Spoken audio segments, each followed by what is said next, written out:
nejebuli kati omusajja amanyiddwa nga Uncle Ben ono nno nga yakolerako ku Salt Media era nga yabeerako ne Pastor Aloysius Bugingo wamu ne Suzan Makula ng'ono ye Kawanda bigambo era yakyasinza okwogera emboozi ekwatagana ku bano bombiriri abantu batandise okumutuuma omusajja akyasinza olugambo era okwogera ebituufu ebiwedde emirimu. Ono okusinziira ku Bizonto asobodde okubeera ng'abuulira eggwanga nti ekyamazima ono takubikako kya mulubaali. Abanyamuziki Alhaji Abdul Mnyamishafi Kulwanga mugamba muti abanywanyi kansumenti enkwegezi kyabakubira endoolo. Okusinziira ku Bizonto agamba nti Uncle Ben naye bakkiriziganya nti tewali alina kujjako ssimu wamu n'empuliziganya.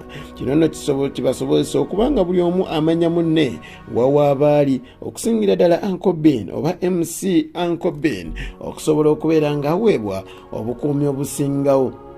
Okusinziira ku Bizonto ono n'amanyiddwa nga Mbabaali agamba nti yasembye okwogera n'omukulu ono ku mukutu ogwa WhatsApp ng'amugamba nti n'amubuulira nti waliwo abasajja babiri abamuliko era ali mu bbaasi agenda Mbale kulaba ku mukwano gwe kali essobola. Era bano basobodde okubeera nga bakyusa enkola gye babadde baliko ey'okujja kutu ku kutu wabula ne badda ku mpuliziganya nga beerabako oba giyite video call. Okusinziira ku Bizonto agamba nti ono namulese ku ssimu naye nsobola okubeera nga nkubira kali essuubula okumubuuza oba yasobodde okubeera nga bakola enteeseganya ne Uncle Ben basobola okubeera nga basisinkana wabula nga kali essuubula tayina kyamanyiiko wadde n'ekimu. Era Uncle Ben era Bizonto yaddidde Uncle Ben.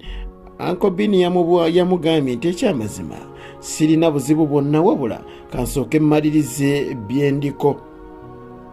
Kino Bizonto yavuddeyo n'agamba nti yazzeemu kubanga awuliziganya na mukulu ono era n'essimu ze n'okutuusa kati teziriiko.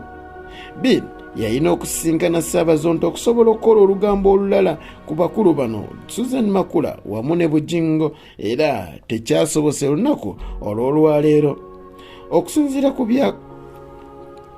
ku byakazuuka biraga nti enkola kati eriwo mu kiwamba abantu ekikolebwa ddala kino eky'ekikugu kwe kubeera nti omuntu bamugamba akubire oyo gwasuubira okuba nti agenda kumunoonya era n'amukubira essimu ng'akozesa omukutu ogwa video call oba essimu ey'okwerabako n'omuntu oyo kisobozese okubamatiza nti ali mu mbeera nnungi era bakozesa n'ekifaananyi ekya bbaasi naye nga babeera mu drone era kino kibasobozesa okukakasa nti ekyamazima omuntu waffe ali mu mbeera nnungi era ne kibatataaganya ne baba basazeewo okumunoonya anti bayite eno nga ye abagambye Mbale. Uncle Ben abadde ayogera ebyama bingi nnyo ddala ku Suzan Makula n'omukulu Aloysius Bugingo. Abantu bangi bibadde batamanyi ku babiri bano era n'abadde babawa ebitiibwa batandise okubeera nga babisangulawo wadde Suzan Makula wamu ne Pastor Aloysius Bugingo baavaayo ne batandika nabo okubeera nga bamubairako ebitondero bye bawanda nga Pastor Bugingo okuvaayo n'agamba nti Uncle Ben naye yali afuka ku buliri naye teyavaayo kubyogera. Jjukira nti Uncle Ben emu ku byasinga okubeera nga bimunyiiza okuvaayo okutandika okuyingira mu mawulire okusobola okubaabya kwe kubeera nti yalina ennyumba ye nga ya $2,200 nga gy'asasula buli mwezi nga mulimu ebintu bye ebyekivubuka omuntu baabeera nabyo n'alabira ddala nti ennyumba ye eri taratibu nga luwombo lw'amaggi. Era Pastor Aloysius Bugingo wamu ne Suzan Makula baamugamba nti jangu obeere naffe n'ennyumba eno ebirimu byonna beera ng'obiwandiika tubimanye omuwendo gwabyo ate sente tujja kuzikuwa nga twawukanye naye ennyumba katugiteekemu ono gwe tuleese.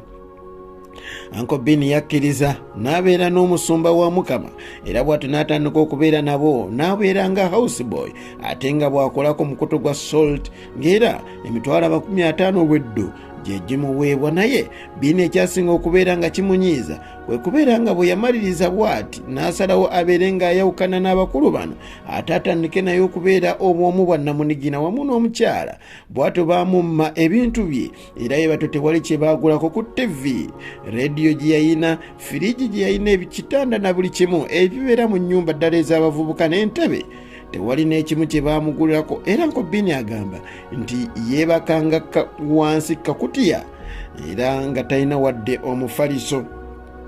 ono amaze ebbanga ng'abuulira ng'atulaga ku maloboozi agonna agasobodde okubeera nga gamukubibwa era nga gamulaga nti alina okubeera ng'ava ku pasita Aloysius Bugingo nti singa tamwesonyiwa ajja neekwolekera ezzira kumwa oba ewasenkaabwa bw'atyo agoberere omukulu Jakana Nadduli. Tulinze emboozi eva mu basajja bano ba Bizonto kubanga be basinga okumumanyaako okusinziira ku bo bagamba nti baakubidde buli amukwatako amuli okumpi abantegedde amayitirege naye nga buteerere. Ekibuuzo, ani ayina bin obudde buno? Era we bibanga ebituufu bye tubadde tuwulira kitalo nnyo, we bibanga ate mbeera ndala nabyo tujja kubimanya wano ku Fake Media. Muzikola Haji Abdul Nomnya Mishafi Kulwanga.